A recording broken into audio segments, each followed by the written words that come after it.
Hello friends, welcome to wow food. Monsoon का मौसम है। पिछले एक हफ्ते से लगातार बारिश हो रही है, तो इस मौसम में पतौड़ खाने का एकदम ज़्यादा ही मन हो रहा है। गार्डन में पतौड़ के पत्ते यानी अरबी के पत्ते भी बहुत सारे लगे हुए हैं। अगर आपके पास गार्डन नहीं है तो कोई बात नहीं, मार्केट में भी आज के समय में बहुत ज़्यादा अरबी के पत्ते आ रहे हैं। मानसून के महीने में हर जगह अरबी बहुत ही ज़्यादा लग जाती है, तो पूरा गार्डन मेरा अरबी के पत्ते से भरा हुआ है। तो 3-4 दिन से वैसे भी छुट्टी है, तो क्या करें तो अरबी के पत्ते तोड़ के आज मैं पतौड़े बना देती हूँ फैमिली के लिए और अपने लिए, खुद के लिए भी।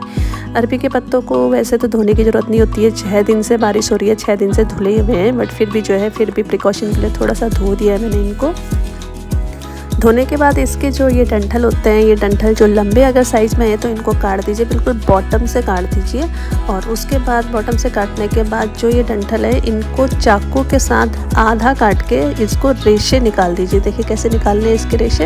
ये हल्का सा चाकू लगाओ आप इस पर, और उसके बाद चाकू का आप हटा दो, और उसके बाद जब इसको आप आगे की तरफ खींचोगे तो इसके रेशे निकलेंगे। ये रेशे निकालने बहुत ज़रूरी है। एक्चुअली ये वीन्स हैं, जैसे हमारी बॉडी के वीन्स होते हैं, तो ये भी इस पत्ते के वीन्स है। और ये वीन्स जो हैं, ये खाते वक्त इनका जो टेस्ट है उसमें थोड़ा सा कसेलापन लेके आ जाते हैं, तो इन वीन्स को निकालना बहुत ज़रूरी है। अगर ये थोड़े से मोटे हैं तो इनको आप जो है छील दो, बट ये रहने नहीं चाहिए, है ना। और ये जो डंठल है, इन डंठलों को भी जड़ से मिटा देना चाहिए, जड़ से ही काट देना चाहिए। मोटे मोटे जितने भी वीन्स हैं, ये जो लीव्स के बैक साइड के दिखाई दे रहे हैं, इनको भी आप जो है हटा दो।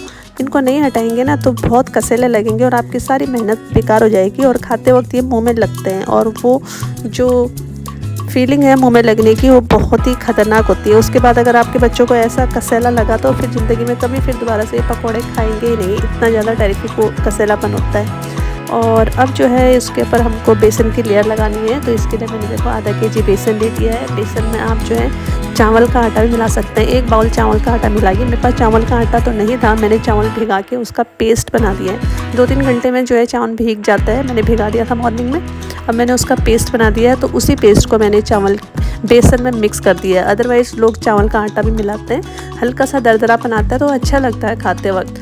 अब इसके बाद जो है इसमें मसाला मिलाते हैं। हल्दी मिला लीजिए इसके कलर के अकॉर्डिंग, मिर्च मिलाइए अपने टेस्ट के अकॉर्डिंग, चटपटा चाहिए तो ज़्यादा मिलाइए, नहीं चाहिए तो कम मिलाइए। और चटपटा तो रहना ही चाहिए, क्योंकि इसमें बहुत सारे पत्तों की लेयर बनती है, तो चटपटा होता है तो खाने में भी अच्छा लगता है। और थोड़ा सा हींग डालिए, हींग से स्वाद और अच्छा आ जाता है।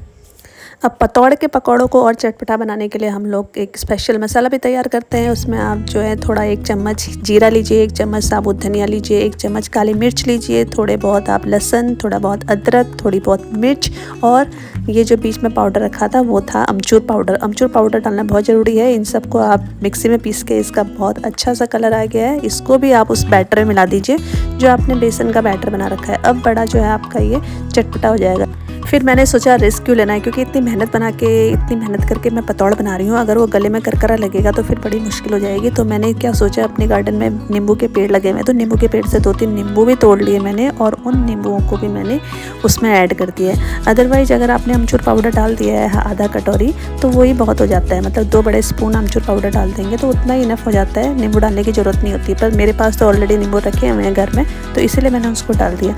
अब इसका बैटर ध्यान रखिए, बैटर में बहुत ज़्यादा पानी नहीं डालना है, थोड़ा थोड़ा करके पानी डालना है, क्योंकि बैटर को बहुत थिक बनाना है, पतला बिल्कुल नहीं बनाना है। आप देखेंगे अभी किस प्रकार की कंसिस्टेंसी रखनी है इसको, सो दैट अगर आप पानी इसलिए धीरे धीरे करके डालना है, एक ही साथ में उड़ेल देना, क्योंकि एक ही साथ उड़ेलेंगे तो बहुत ज़्यादा गीला हो जाएगा। अब इसको आपने इस प्रकार से इतनी कंसिस्टेंसी रखनी है कि अगर आप इसको चम्मच से नीचे की तरफ गिराने की कोशिश करें तो ये गिरे भी बिल्कुल स्लो मोशन में, तो इतनी कंसिस्टेंसी रखनी है। अब आपने अरबी के पत्तों को अलाइन करना है। कैसे अलाइन करना है, जो सबसे बड़ा पत्ता है उसको नीचे रखना है, और उसके बाद मेरे ख्याल से 5 या 6 पत्ते आप रख के उतने ही पत्तों का एक जो है रोल बनाइए। फिर 5-6 पत्ते दूसरे रोल के लिए रख लीजिए। ज़्यादा रोल बनाएंगे, ज़्यादा पत्ते रखेंगे तो बहुत रोल मोटा हो जाता है, इसलिए उसको बांधने में भी दिक्कत आती है, उसको तलने में भी दिक्कत आती है। तो एक जो रोल है उसके लिए आप 5 पत्ते रखिए। सबसे बड़ा वाला पत्ता नीचे रखिए, उसके ऊपर उसका छोटा पत्ता और छोटा छोटा साइज़ करके इस प्रकार से पत्ते रखिए, और चारों तरफ उसको स्कैटर करिए, सो दैट जो है एक ही जगह पे जो है उसकी थिकनेस ज़्यादा ना रहे। और ये सुलटा हिस्सा होता है पत्तों का, सुलटा हिस्सा ऊपर की तरफ रखिए, क्योंकि सुलटे हिस्से के ऊपर ही आपने बेसन का जो बैटर बना रखा है उसको लगाना है। बैटर को अच्छे से स्प्रेड करेंगे, इतना थिक भी नहीं रखना है बैटर को कि वो पके ही ना, क्योंकि हमको भाप में पकाना है ना, इसीलिए बैटर को जो है थिकनेस आप बिल्कुल ध्यान में रख के करिए। और इस बैटर को पूरी तरीके से फैला दीजिए, इसके कॉर्नर तक फैला देंगे, तभी जो है किसी भी हिस्से का अगर आप पकौड़े खाएंगे तो उसको आपका स्वाद उसको फील होगा। तो ये पूरा स्प्रेड हो गया है इस पत्ते के ऊपर। अब इसके ऊपर आप दूसरे पत्ते को प्लेस कर दो, उसके ऊपर भी बेसन का बैटर लगाओ। फिर उसके बाद आप तीसरे पत्ते को, चौथे पत्ते को, पांचवें पत्ते को, ऐसे करके 4-5 पत्तों को आप उनके ऊपर प्लेस करते रहो। बट ध्यान रहे हर पत्ते के ऊपर आपको बेसन का बैटर लगाना है, बट एक ही साइड में, जो अपर वाला साइड है उसी में लगाना है, नीचे वाले साइड को नहीं लगाना है, क्योंकि नीचे वाला साइड तो ऑलरेडी जो बेसन लगा हुआ पत्ता है उसके ऊपर लगा ही हुआ है। अब लास्ट जो फाइनल टच होता है इसका, इसके जो साइड्स हैं वो कॉर्नर को उनको मोड़ दीजिए, और उसको मोड़ने के बाद जो है उनके ऊपर भी बेसन लगा दीजिए। इससे क्या होगा ना, जब हम रोल करते हैं तो साइड से बिल्कुल स्क्वायर शेप आ जाती है, राउंड शेप आ जाती है, वरना जो है साइड से नोक जो है नोक निकले हुए रहते हैं। तो आप जो है दोनों साइड से इसके पत्तों को मोड़ दो और उनके ऊपर भी बेसन लगा दो। फिर और एक सिरे से आप जो है इसको रोल करना शुरू करो, फोल्ड करना शुरू करो। ये देखो ऐसे मैंने फोल्ड किया है, इसको भी आप रोल करो, इसके ऊपर भी आप बैटर लगाओ बेसन का। और उसके बाद जो है इसको अब धीरे धीरे जैसे रोटी रोल करते हैं ना, वैसे ही इसको जो है एग रोल के जैसे इसको रोल करना शुरू करिए। तो ये देखिए इस प्रकार से पूरा रोल हो गया है, और रोल करने के प्रोसेस में थोड़ा सा फट गया है, तो ये सफाई नहीं होती है, इसमें कुछ ना कुछ कमी रह गई। जो दूसरा वाला रोल बनाया है ये एक परफेक्ट साइज़ है, देखिए इसके जो साइड्स हैं वो बिल्कुल अच्छे शेप से जो है मुड़े हुए हैं, इसीलिए वो मोड़ना जरूरी होता है, जिससे पहले हमने प्रोसेस किया था। इसके बाद हम इसको जो है बॉईल करने के लिए आगे ले जाएंगे, तो इसके पहले इसको बांध दें, क्योंकि अदरवाइज़ ये बॉईल करते वक्त खुल गए तो फिर इसका रोल का शेप नहीं आएगा अच्छा।